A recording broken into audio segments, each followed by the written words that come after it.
Hello, Professor Sargent here with you. I've been seeing questions like this on YouTube floating around a lot lately. Usually A and B have integers filled in there. Notice that I have not specified what A and B should be. Let's see just how many of this type of question we can solve. The typical approach I am seeing is do some substitution. For some symmetry here, X and Y, you could switch the naming of those two, and you'd still have X plus Y equals capital A, and X times Y equals B. You could solve for either one. You could take either the first equation or the second equation and isolate one of the variables. However, I'm going to take the typical approach in the United States and solve the first equation, the linear equation, for y. So I'm going to subtract x. So I'll subtract x from both sides in that first equation.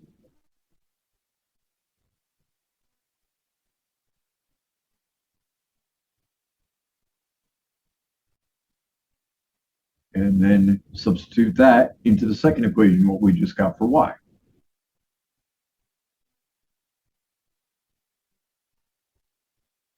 Distribute the x.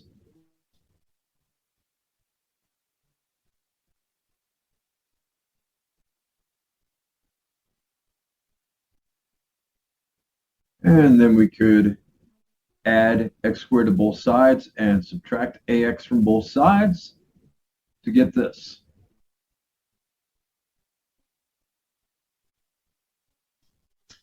All right, so let's solve that by the quadratic formula. Notice that I'm using capital A and capital B, and they're not in the same place as you would see them in the quadratic formula. So just think of this. We have x is equal to the negative of the coefficient of x to the first, plus or minus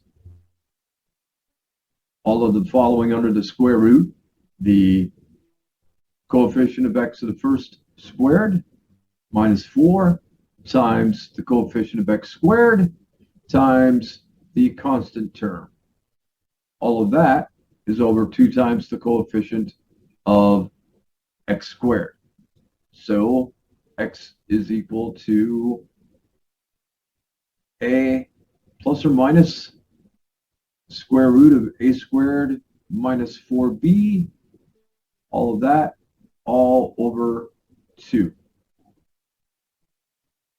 So regardless of what capital A and capital B are, integers, real numbers, complex numbers, whatever, any solution to a quadratic equation, you're going to have two solutions that are conjugates to each other with respect to what's under the square root. So we could write it this way.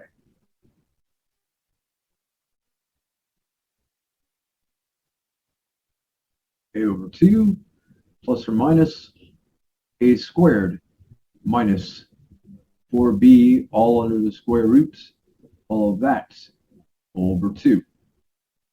All right. Okay, so there might be a little bit of repetitiveness that we're about to see, but so be it.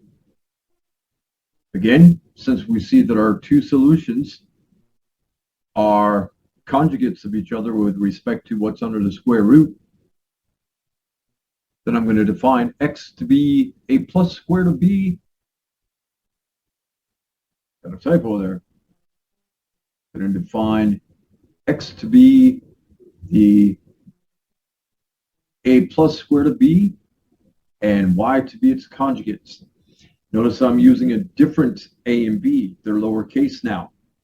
So what's that tell us?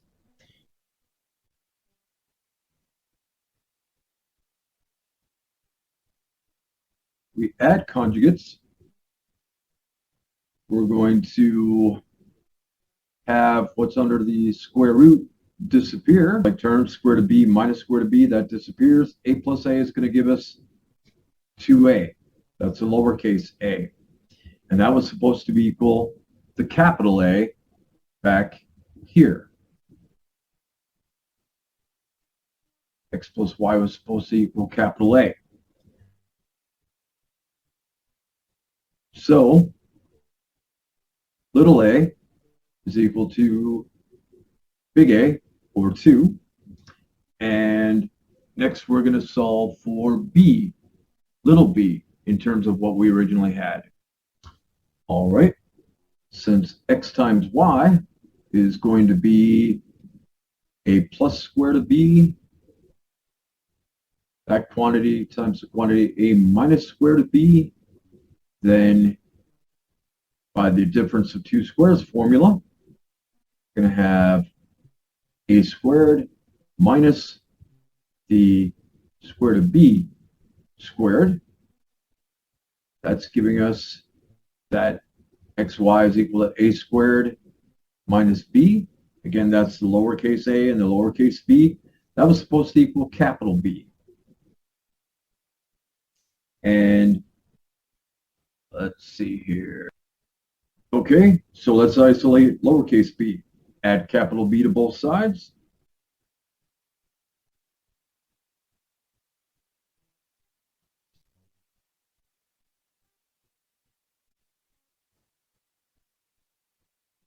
And then subtract capital B.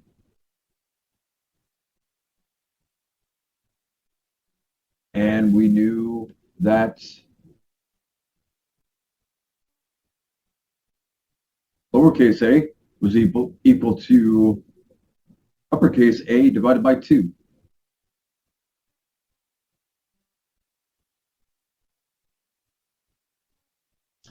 All right. So what can we do with that?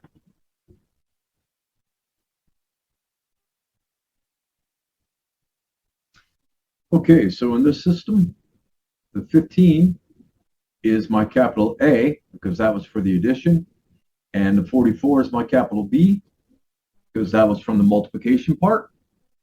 Look back, we can get a reminder of that. It's right there.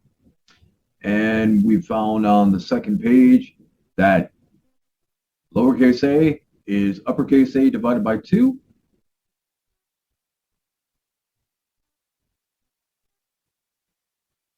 And then lowercase b, that was supposed to be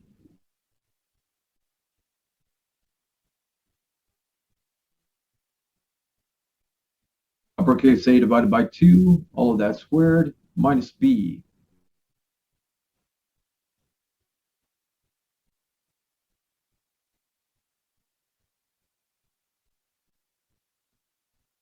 Okay. So that's going to give me 225 over 4.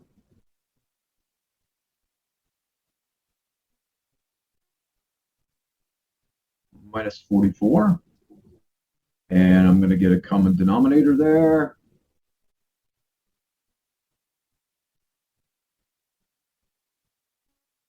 Four times 44. I believe that's going to be 156.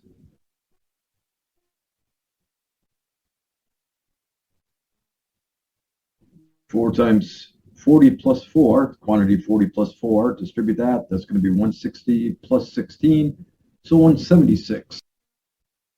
All of that over 4. 225 minus 176. I believe that's going to be 49 over 4. 49. Yep, that should be right. Okay. Well, remember we defined x and y to be a plus square root of b and a minus square root of b, respectively. So, square root of b,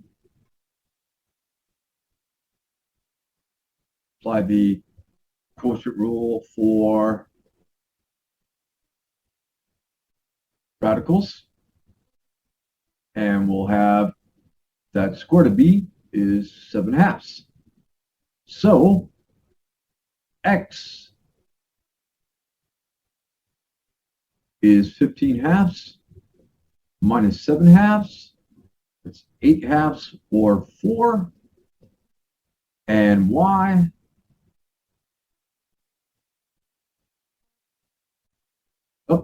plus. Yeah, x was plus, so that's going to be 22 over 2, so 11. Whereas y, that's going to be the 4.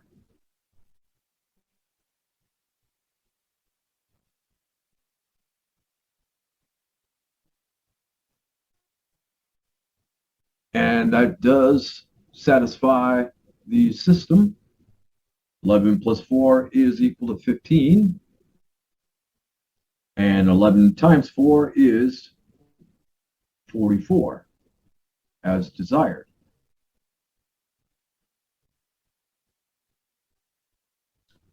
But the real reason I started thinking about this was when I saw the questions elsewhere on YouTube.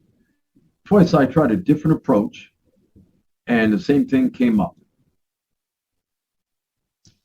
If I square the first equation, in a sense, I'm making this worse by getting another quadratic along with the second equation being a quadratic. xy, add up those exponents, that's a degree 2 equation as well. However, once I've squared both sides, being careful to not forget that middle term, then since I had xy was equal to 44, that new 2xy, that's going to equal 88. I can rewrite that new version of the first equation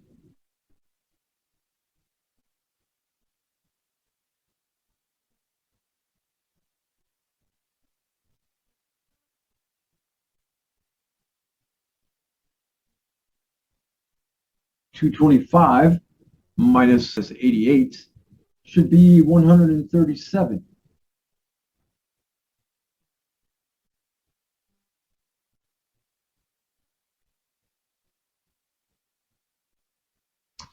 And when you divide 137 by 4, you get a remainder of 1. And second of all, it is prime. Obviously, it's not divisible by 2 or 3 or 5. Takes a little more work, but try 7, 11, 13. You're going beyond what you need to, really. Okay? And Fermat's theorem on the sum of two squares states that if you have a prime that is congruent to 1 mod 4, in other words, the remainder when you divide by 4 is 1, then it can be uniquely expressed as a sum of two squares. The order of x and y won't matter. And check this out.